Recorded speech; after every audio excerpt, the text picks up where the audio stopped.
do you ever watch plug-in demonstration videos online, especially compressors, where an engineer, he's barely tapping the needle on the thing and is just raving about how it sounds?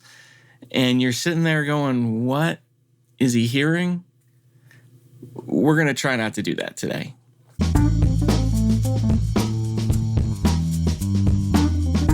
So I thought I would show you guys today a little bit of my process when I get a new plugin or a new piece of gear and I'm trying to test it to figure out what is it going to do. The processing we have available on live digital consoles and in our DAWs today, it's all pretty good. So if we're going to start employing other processors, outboard gear, plugins, in this case today, it has to bring something else to the table. And this is kind of my process for doing that. So today, my friends at Waves sent over their latest collaboration with Abbey Road Studios, and it is the RS124 compressor. So I thought this would be an interesting compressor to demonstrate this with because, well, number one, I'm a pretty big Beatles fan, and I actually dug out my Recording the Beatles book to find out a little bit of information about this compressor. But if you've listened to the episodes we did on compression on my podcast, you know that I'm not generally a big fan of tube compressors, and this is a tube compressor. So I have a track here that just seemed really appropriate to use that I recorded and mixed a little earlier this year. And I thought, hey, if I'm going to test this compressor out on something, I should probably test it on that.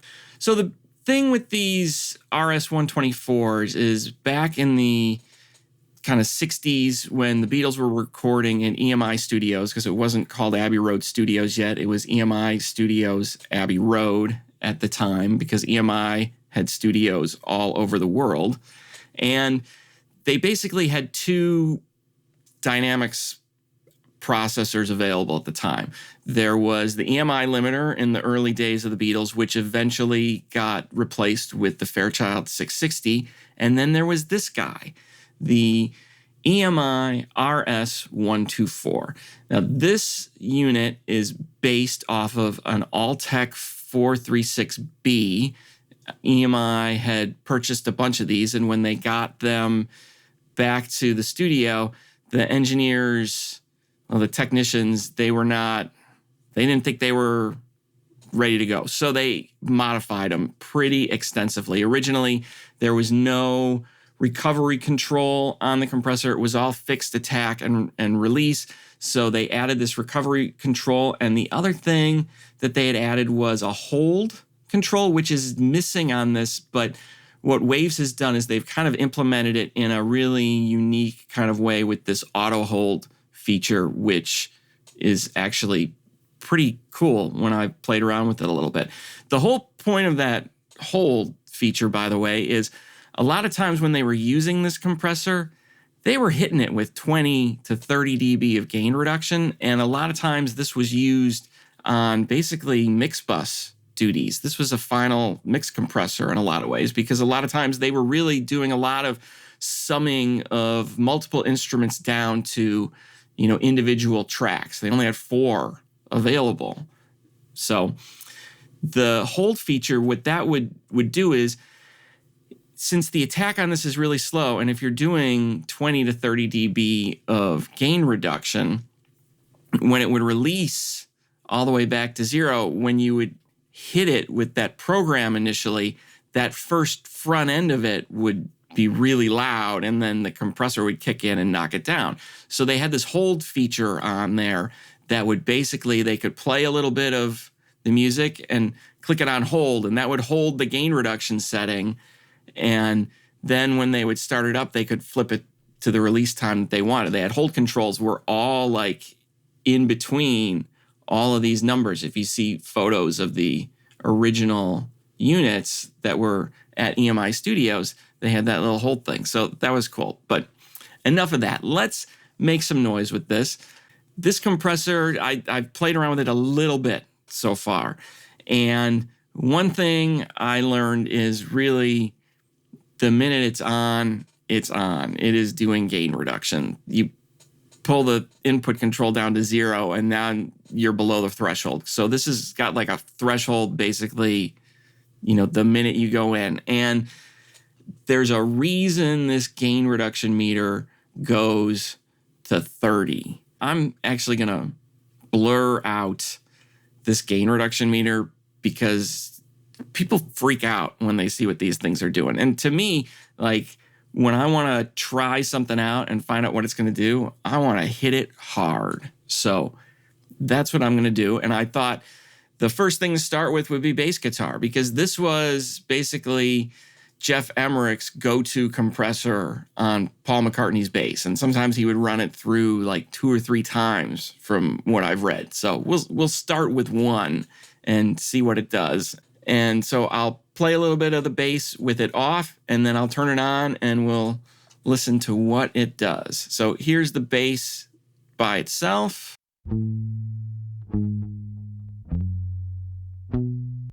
Let's turn this guy on.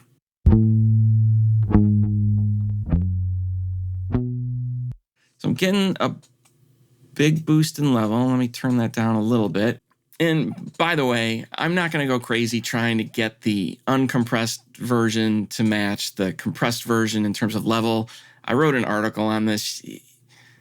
You can't really do it quite there. I can get it kind of in the ballpark, and that's what I'm going to do today. But if we're playing with an instrument's dynamics and we have something that's really, really dynamic and then we level it out, well, the leveled out version is going to sound louder because it's not dipping down to be real quiet anymore or getting really loud anymore. So you can't match an uncompressed version to a compressed version. That's not the point. And that's not what I'm going to be listening to. But I'm going to try and get them in the ballpark. So let's see where we're at.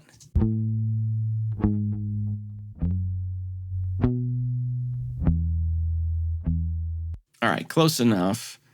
Close enough, maybe a little bit lower, because then the stuff that this does will stick out. All right, so I'm going to play it a little bit, and what I'm going to listen to is I want to listen to what does it do to the attack of the instrument? What does it do to the sustain and the body of the instrument? Does it change the tone of the instrument?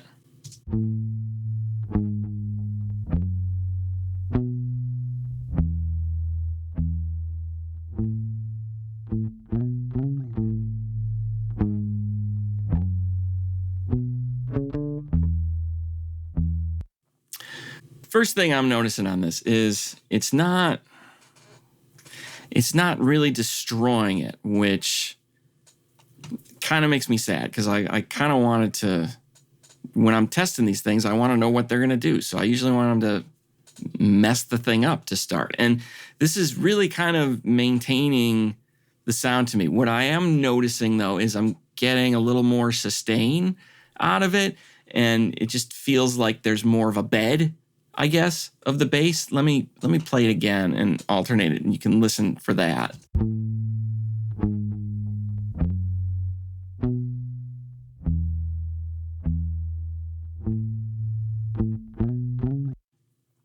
But it's also not killing the front end of the sound. I can still really hear him plucking those notes, but then I'm getting more kind of the note, and it's dragging out and staying out there longer. So it'll just give the whole bass a little more of a foundation, probably why people really liked this on bass guitar. Let me play with the recovery, and the recovery control is basically the release, and I just want to see what that does on this.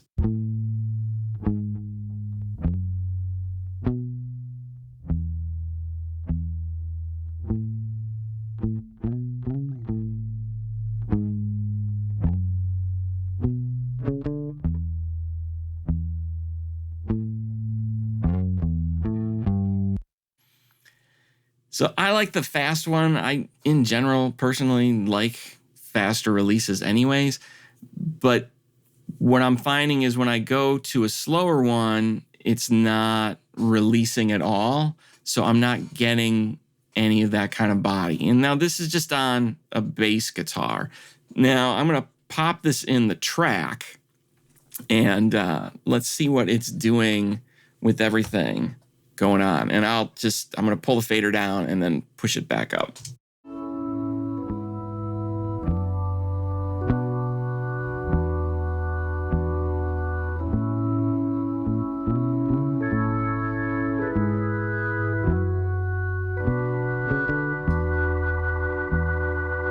All right, let's see what happens on a chorus.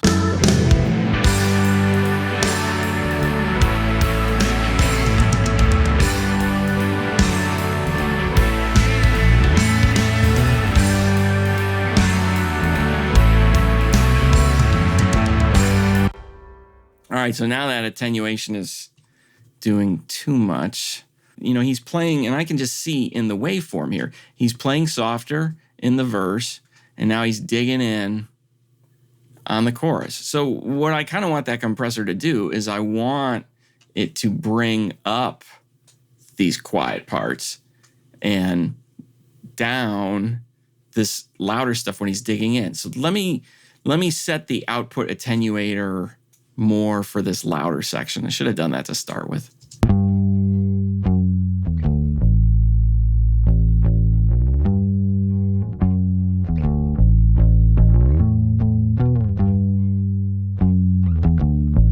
All right, now let's put that in the mix.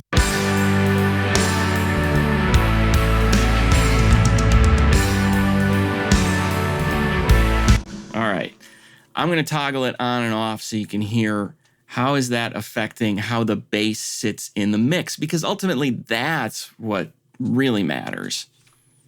So I'll start with it on and then I'll flip it off.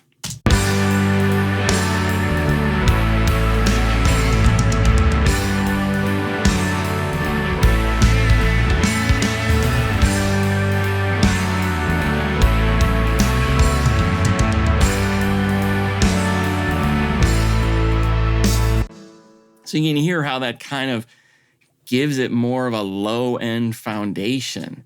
That's what's nice about compression on bass, and probably why people really like this on bass. But it's not killing the front, so you can still get the attack of the note, and you can hear him kind of plucking the note. I mean, here, just listen to it again.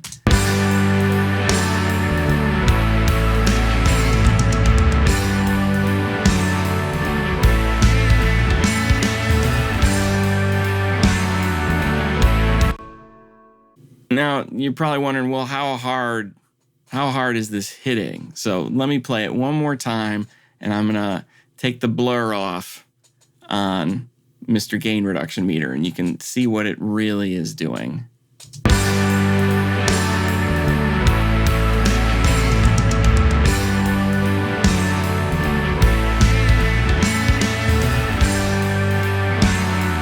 So I'm not being shy about it, and it doesn't sound like it's too much to me. It's just me, but it's kind of cool. I'm not sure this is quite my thing, but I might try this a little more and a mix from the start a little later on. But let's just see what that gain reduction meter was doing on it in the verse.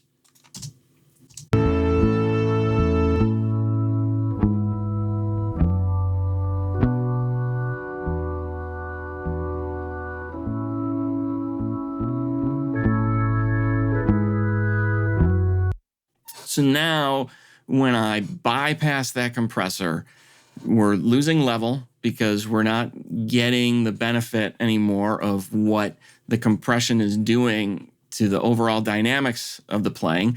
We're losing some of the attack because the compressor is not accentuating that. Plus, we're just down in level overall. When I turn on the compressor, though, I can really kind of hear what he's playing, and it's bringing it up, and that's kind of the point. But enough of bass. Let's see what this does on drums. I'm going to mute my parallel. And here's the drums just on their own. Or let's go to chorus.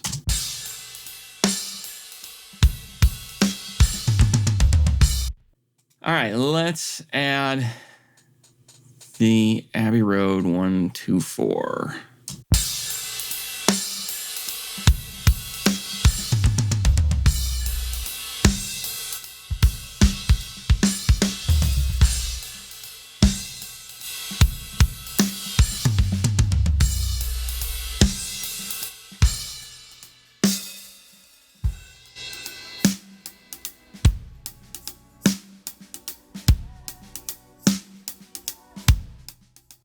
So you can hear it's really bringing up all the ambience around it. Like the cymbals get really louder. It's not affecting too much the front end punch of the drums. Let's try a different release.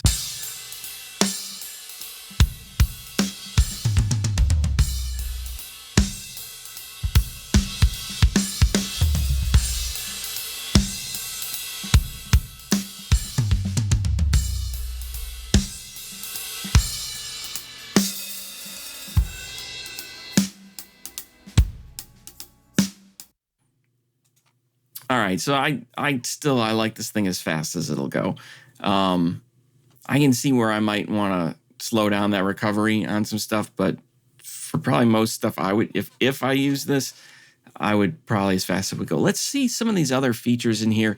So there's this super fuse here, and what this does is it sets the recovery time. According to the documentation I've got, it sets the recovery time to be the same as the attack. So that should be a much faster recovery time. And oh, hold on. I'll pop it in and out.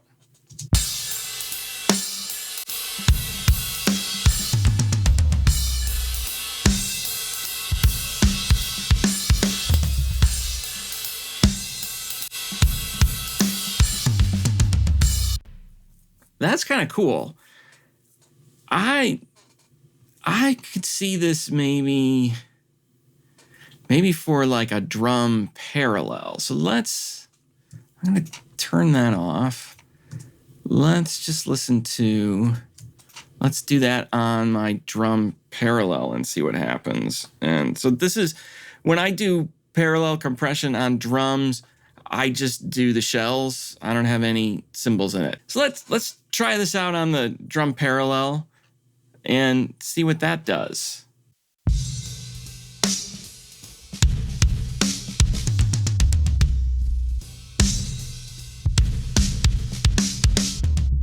Really hear the kind of the room coming up, which that's what compressors do when you start putting them on drums. Let's get the drum effects back on. Where did I put them? Sorry, I'm navigating on my control surface. Here, let's see.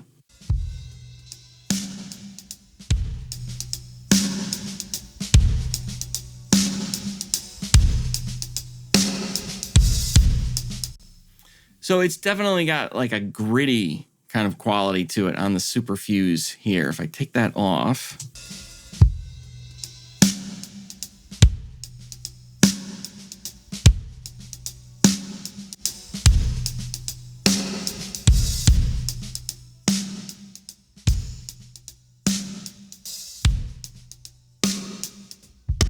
try that in the mix.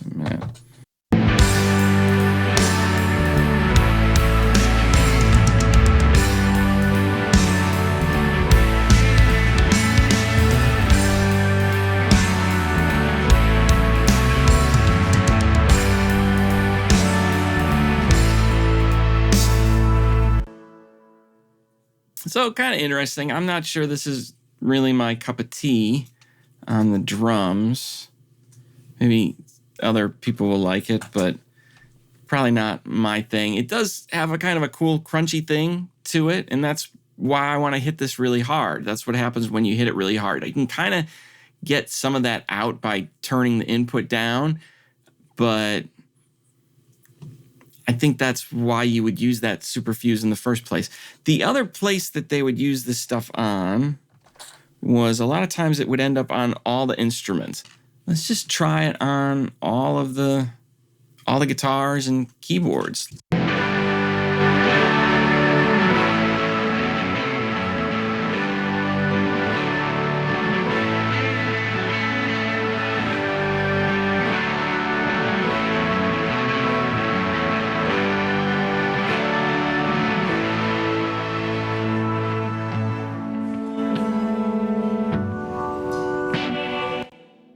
Let's put it in the mix because I don't know if I'm going to hear what it's really doing otherwise.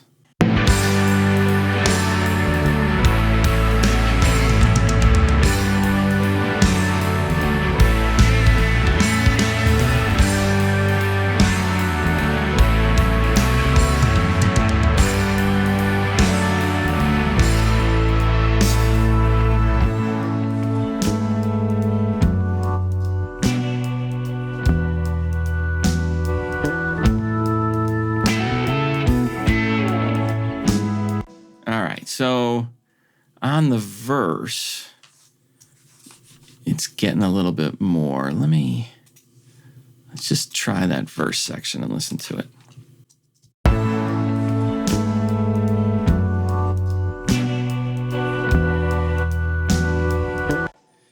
So again, it's kind of doing the same thing on the verses that it was doing on the bass. It's just bringing everything up with it. I don't hate it. I don't think it was what I would have wanted in this particular mix, but this is another one of those things where maybe as a parallel compression thing, this could be cool. I wonder what if try using the mix knob on here and see what this does on all the instruments. I'll start at 50 and see what. So this is an even blend in theory of the dry instruments and the RS124. So I'll take it in and out.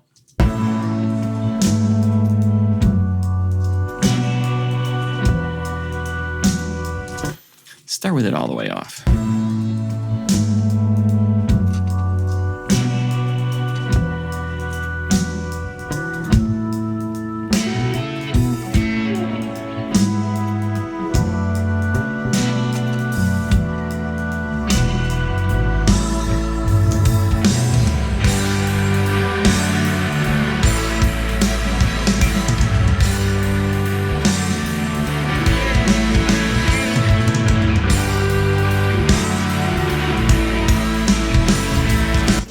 Go back to that verse one more time.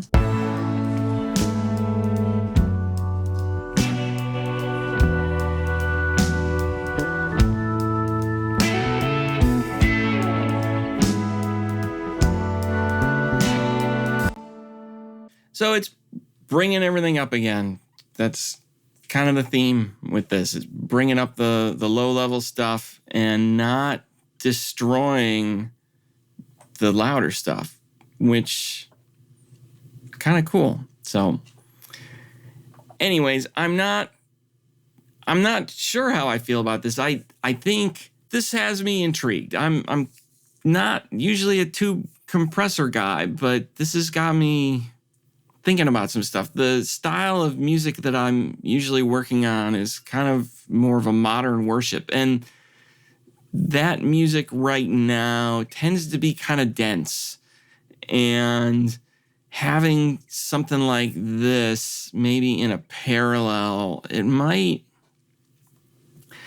help get more of that kind of density. I'd have to try it on something from the ground up, but it's giving me some ideas and things that I might want to try and experiment with a little more. And that's part of the whole point for me when I get something new and I'm trying it out, is I'm trying to figure out, like, is this going to be useful for me?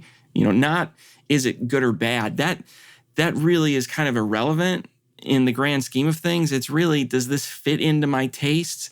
Is this something that I can use? And I'm kind of surprised. I didn't think this would be something that I would necessarily gravitate towards, but I'm really intrigued. I think I'm going to play with this on bass guitars some more, and I might try doing the parallel thing with this. So anyways, I hope that helps. Hope it gives you some ideas when you've got something new that you're trying to figure out what it does. This is how you start figuring that out. You go in and you hammer it and find out what it does. So if you want to find out more about me and audio services I provide and training, you can visit my website at www.goingto11.com. If you need to get something mixed, you can contact me through there, or you can visit me at my more audio production website, which is staglproductions.com. There's links to that in the description. And I also have affiliate links up to this particular plugin from Waves. If you want to go check it out, Waves has demos of this stuff, and you should go demo it for yourself and see, is it going to work for you in the types of music and productions you're doing, even if it doesn't seem like it's something you would normally go to. I mean, that's part of why I wanted to check this out. This isn't something I normally would gravitate towards, but I'm really kind of intrigued now by it. So anyways, I hope that helps. Thanks so much for watching, and I will talk to you soon.